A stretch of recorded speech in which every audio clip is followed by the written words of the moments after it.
পৃথিবীতে সবচাইতে শ্রেষ্ঠতম দোয়ার স্থান হলো মা বাবা। ওই মা বাবা যদি হাত পাতে আরশ পর্যন্ত পৌঁছে যায়, ওই মা বাবা যদি বদদুয়া করে, পৃথিবীর সব তীর সব টার্গেট মিস হতে পারে, কিন্তু মা বাবার বদদুয়া কখনো মিস হয় না, কখনো মিস হয় না।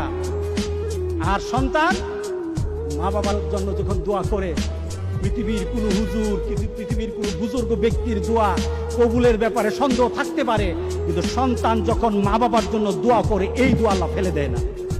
সুবহানাল্লাহ।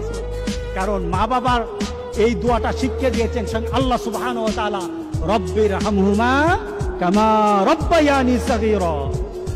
আপনি কবরে থাকবেন, আপনি প্রত্যেক নামাজে আপনার সন্তান দোয়া করবে আপনার জন্য, রব্বির হামহুমা কামা রব্বায়ানি সগীরা। করেন, মা বাবার জন্য দোয়া করেন প্রতি নামাজে বলেন মা বাবার জন্য, রব্বির হামহুমা কামা রব্বায়ানি সগীরা। আপনি দোয়া করেন, দেখবেন আপনার দোয়ার কারণে আপনার সন্তান আপনার